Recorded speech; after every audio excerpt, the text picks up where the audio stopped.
Saturday Night and Sunday Morning was scripted by Alan Sillitoe from his novel of 1958.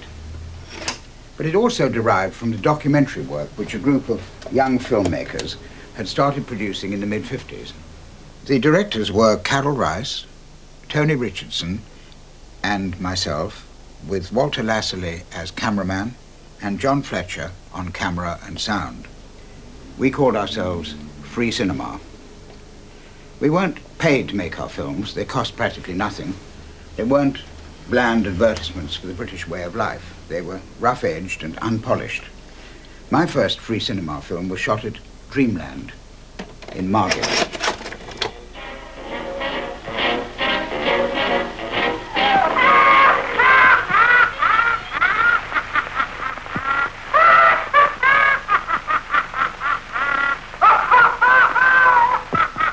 I say, this is torture through the ages.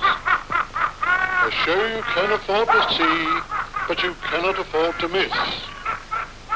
You must see torture by immersion in boiling oil, the burning of Joan of Arc at the stake, and many other attractions. This is history portrayed by life-size working models. Your children will love it.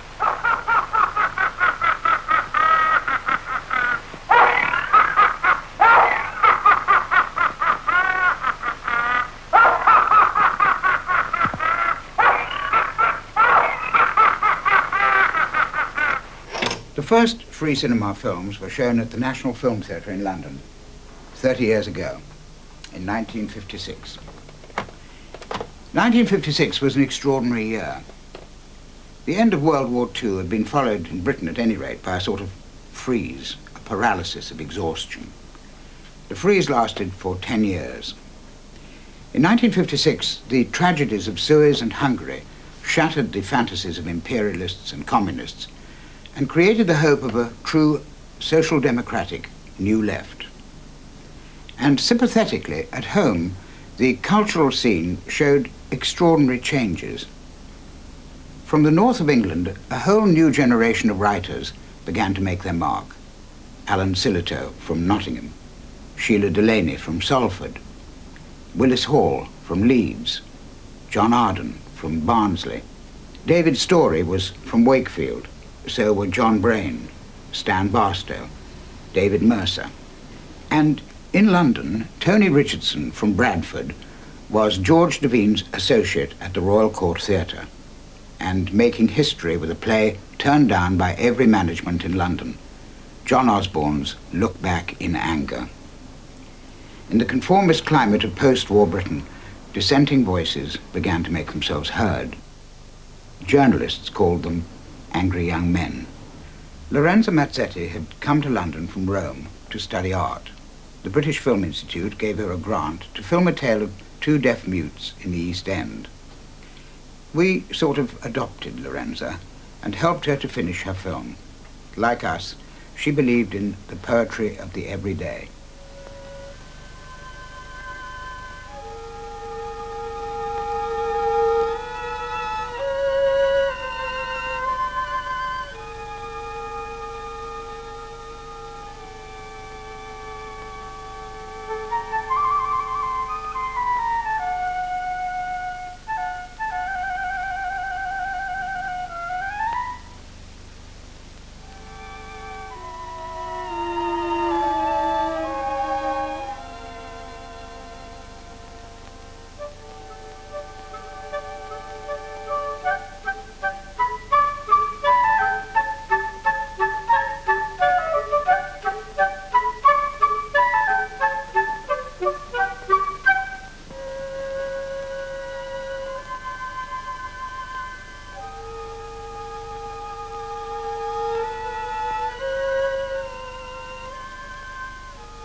A big change came when Carol Rice became films officer for the Ford Motor Company.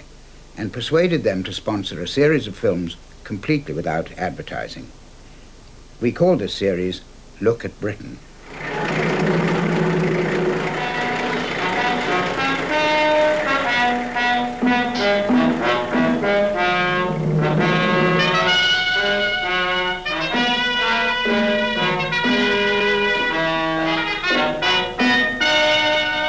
Carol asked me to direct the first of these, and I chose The Market at Covent Garden.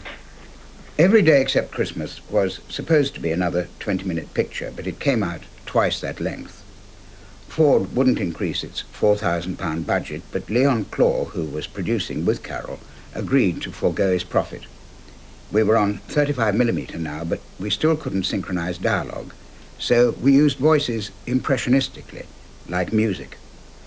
Small white and a small bronze, that's what we better put that 36 Sussex on, I think. And I think a 30 Supreme Favourite. People come to the market from the big stores and little shops and barrows. Some of them want cut flowers, and some of them plants still growing. They want to be sure they're fresh with plenty of life in them. And they want them out and away and into the shops by 9.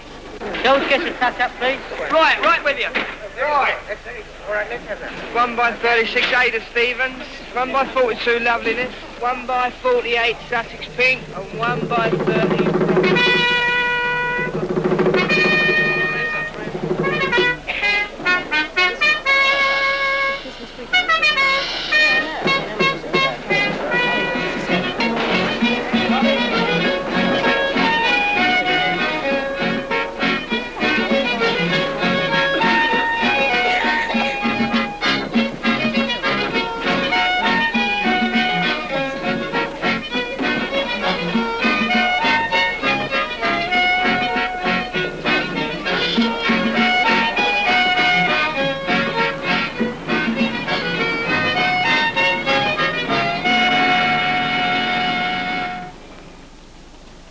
Years ago, all the porters in the flower market were women.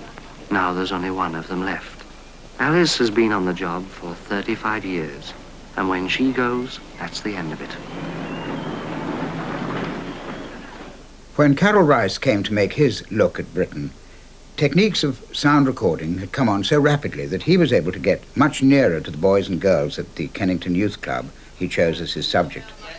Right, yeah. Here, Rudd, now we're all back together again, and I'm going to ask you whether you feel that a girl ought to be treated differently to a bloke with regards to money when they're young. Oh, well, no, give them enough. Yeah, but what about the fellas that take the pictures, Beryl? Oh, well, I think it's awful. How do you feel about that business of the girl sort of being paid for all the... Rudd, I admire my everyone. I'd say to my girl, I'd tell her now, I'd say, OK, if you want to go dancing, you pay. But if I want to go on pictures, I'd pay like that. Hey, yeah. Like this Sunday, she wanted to go dancing, not me. She didn't have no money, so we didn't go. We went to pictures. Well, putting on the agony, putting on the style. Well, that's what all the young folk are doing all the while. And as I look around me, I sometimes have to smile, seeing all the young folk putting on the style.